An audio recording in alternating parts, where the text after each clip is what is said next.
Week 7 of the fantasy football season. Here's tight end start sit every matchup. This week, Thursday Night Football, Pittsburgh Steelers at the Cincinnati Bengals. Jonnu Smith, he was great last season, especially in the second half of the year with the Dolphins. But I've said this in other videos. Aaron Rodgers, he really hasn't targeted the tight end position with the Packers a few years ago, with the Jets last season, and so far this season with the Steelers. So even in a good matchup, he's a sit. Tanner Hudson, Noah Fant a sits. I know Hudson found the end zone last week for the Cincinnati Bengal team. Mike Gesicki, he's going to be out a while with his injury. But these guys you really can't trust. Pretty much the only guy I would trust on this offense week in and week out as a 100% start is Ja'Marr Chase. So Hudson a sit even after a touchdown. And Noah Fant, he really hasn't shown much at all this season as well as sit. Los Angeles Rams, Jacksonville Jaguars love the game. Tyler Higbee a sit. I know he found the end zone last week. I know Puka Nacua, he's going to be out in this one. Some more targets might go Tyler Higbee's way. But he really hasn't been a fantasy-relevant tight end in 2 or 3 seasons now is Tyler Higbee. Devontae Adams, he's still going to go out there, get his. Kyren Williams, I think his workload's going to go up a little bit and more catch the backfield in this game as well. And also Tutu Atwell and Jordan Whittington, I think as a decent 2-3 receiver combo, can make a few plays. So Higbee a sit, Johnny Munt, Hunter Long a sit. Brenton Strange was a good part of this offense the first month of the season before he went down with injury on Monday night in Week 5 versus the Kansas City Chiefs. So Munt and Long, then pretty much more blocking tight ends than anything. And now since Strange has been out, we've seen Brian Thomas's targets go up. And even though Strange has been out, Trevor Lawrence's, his fantasy points have gone up. So this week in a tougher matchup versus the Rams for Trevor Lawrence, I still don't think he utilizes both these tight ends this hits.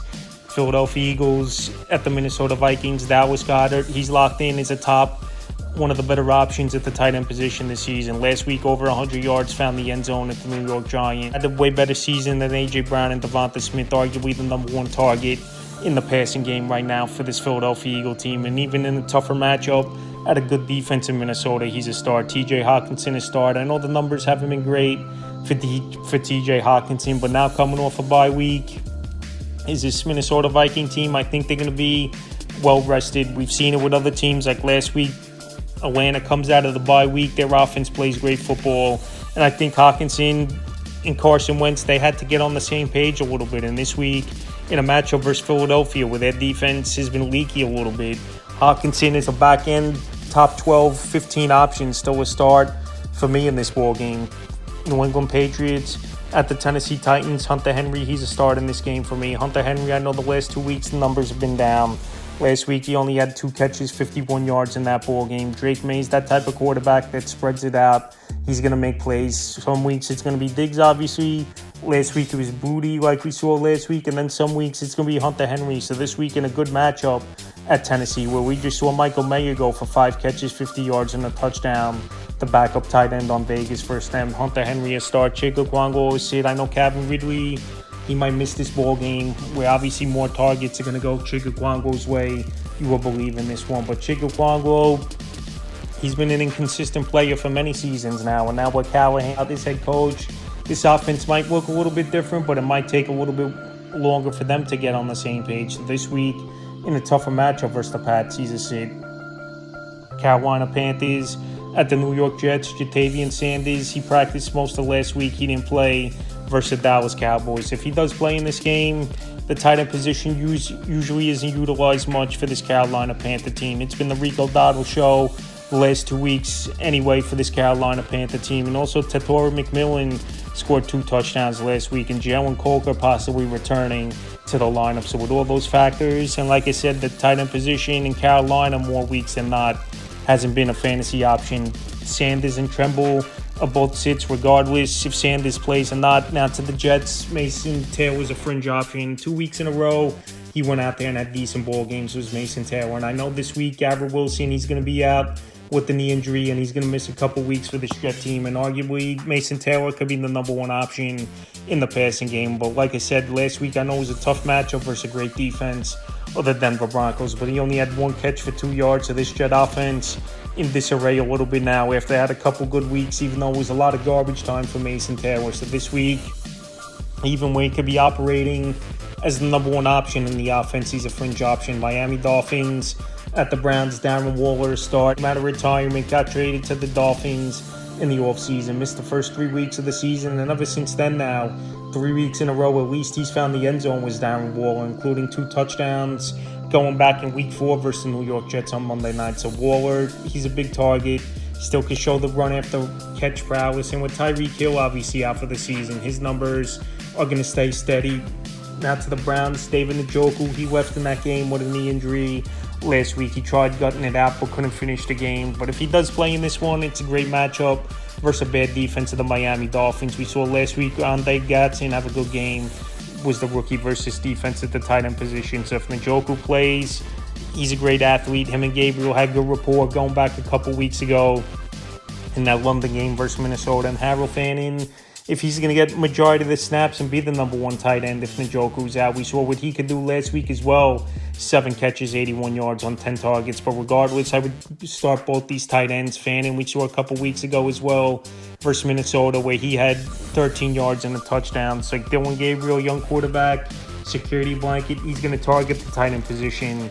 And this week, both these tight ends are starts for me. New Orleans Saints at the Chicago Bears. Juwan Johnson, he got off to a hot start the first 3 weeks of the season. And now ever since, he's been back down to earth is his numbers. And he hasn't been fantasy relevant. Taysom Hill, he's taken some snaps at the tight end position and obviously goal line in some gadget type of plays. So Juwan Johnson, like I said, it was a good 3-4 weeks of the season for him. And now once again with Hill back in the lineup the last few weeks, he's taken a back seat. He's a sit. Taysom Hill is sit. I know we've seen some big games out of him on and off over the last couple seasons for Taysom Hill, but I still believe he's not 100%. Where he came back pretty quickly from a torn ACL, where he got hurt late in the season last year, week 13, week 14 range was Hill. And for him to be back week 5 and then last week found the end zone in week 6 still, it's a big boom or bust type of play for fantasy owners. I wouldn't take the risk.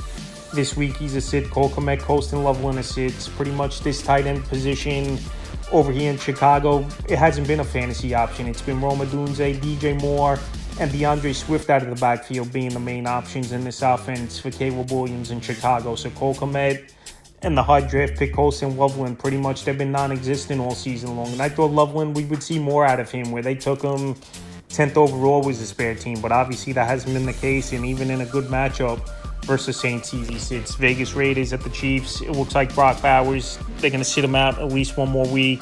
Then they got the bye in week 8 is his Vegas Raider team. And most likely week 9, he'll return as Bowers, where he would have a month off to obviously heal up that knee injury. And Michael Mayer last week in the spot start, he looked good. 5 catches, 50 yards and a touchdown. But that was versus the Tennessee Titans. And this week, a tough matchup at Kansas City. One of the better defenses in the league, and also better defense at home at Arrowhead than they are on the road. So Mayer, even after a good game last week and not much going on in this passing game in Vegas, he's a sit. Travis Kelce a start. Last week it was a good ball game for Travis Kelce. He made some plays, almost found the end zone as well in that one. I know Rashee Rice is coming back to the lineup where Kelce's numbers could take a little bit of a hit.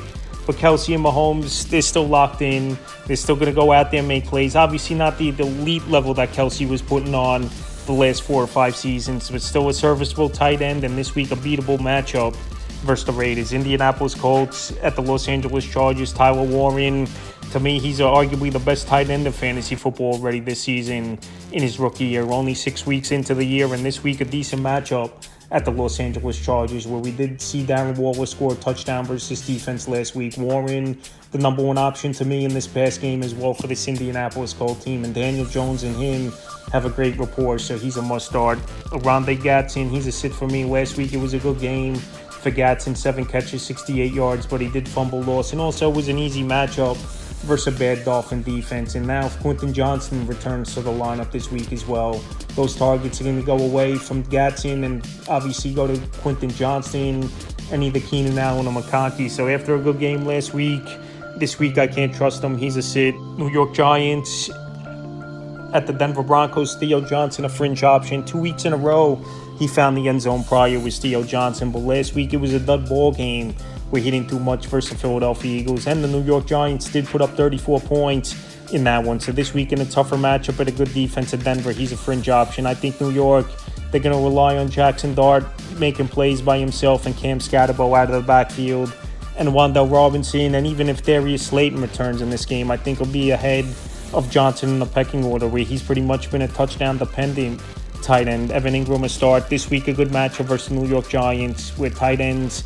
obviously put up numbers. We saw week Dallas Goedert over 100 yards, found the end zone. Ingram working his way into this offense over the last couple weeks, where it is his first season in Denver. So it does take time to pick up the playbook. And obviously he could be arguably the number 2 option in the passing game behind Sutton. He's a start. Green Bay Packers at the Arizona Cardinals, 2 stud tight ends in this game. Tucker Kraft, arguably the number 1 option in the passing game for this Packer team. Big red zone threat, good yard after catch play, and this week in a good matchup at the Cardinals that give up a lot of points to tight ends. He's a start. Trey McBride a start.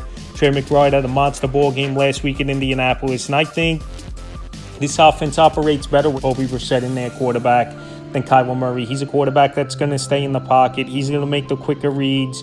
He's going to make the quicker throws. And we saw McBride last week have the big game. And this week versus Green Bay, will most likely Brissett back in there quarterback, even though it's a tougher matchup versus one of the better defenses in the league.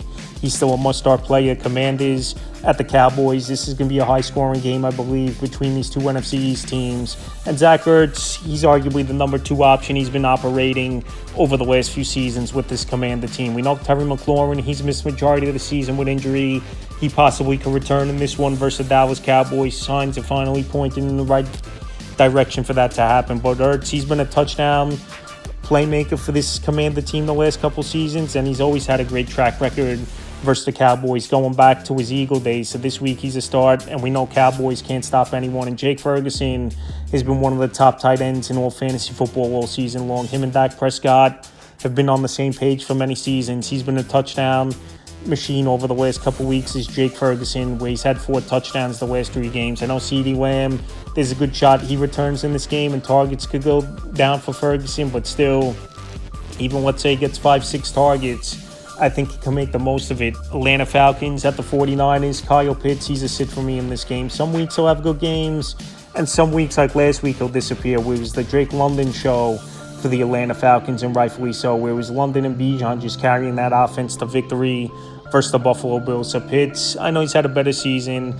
I know in this offense he looks better, obviously, with Penix at quarterback, but I can't trust him. He's a sit. George Kittle, he's going to practice this week, so that tells me there's a good chance he comes back and plays. We haven't seen him since week 1. And Jake Tonges, he filled in very well for George Kittle, but George Kittle, we know he's a stud tight end. He still could go out there and make big plays. The only thing that's held Kittle back, obviously, throughout his career has been injury, but this week in a decent matchup versus the Falcons, he would be a start if he plays. Tampa Bay Buccaneers at the Lions, Cade Otton, a fringe option. Targets have been there the last couple weeks.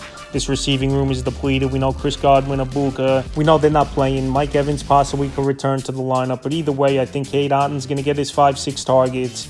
He's been getting about 9-10 fantasy points over the last few weeks, and this week at Detroit, he's a fringe option. Sam Laporta start 2 weeks in a row now. Some big games for Sam Laporta, including a crazy one-handed grab in the back of the end zone in that game at Arrowhead on Sunday night in Kansas City in Week 6. So Laporta, they're getting him more involved in the playbook the last 2 weeks. We know he's a tight end that's put up historic numbers in his rookie season a few years ago, and now him and Goff back on the same page this week in a matchup versus Tampa Bay that can't stop anyone. He's a must-start. Houston Texans at the Seahawks, Dalton Schultz is sit. Arguably, he could be the number 2 option in this passing game is Dalton Schultz, but he's been inconsistent. CJ Stroud's been inconsistent the last 2 seasons now, and this week in a tough matchup on Monday night at the 12th man in Seattle, I just don't really trust Schultz. He's a sit, and A.J. Barner to me is a start 3 weeks in a row. Double-digit fantasy games it's been for A.J. Barner. Last week, I know it was only 3 catches, 71 yards, and one of the grabs was a 61-yard catch. But Barner, he's been a big red zone threat as well with 4 touchdowns on the season for Sam Darnold and the Seahawk team. And pretty much it's been JSN, obviously, and Barner been the most consistent playmakers in this offense. And he's a start, so that's tight end start sit every matchup for Week 7 of the fantasy football season.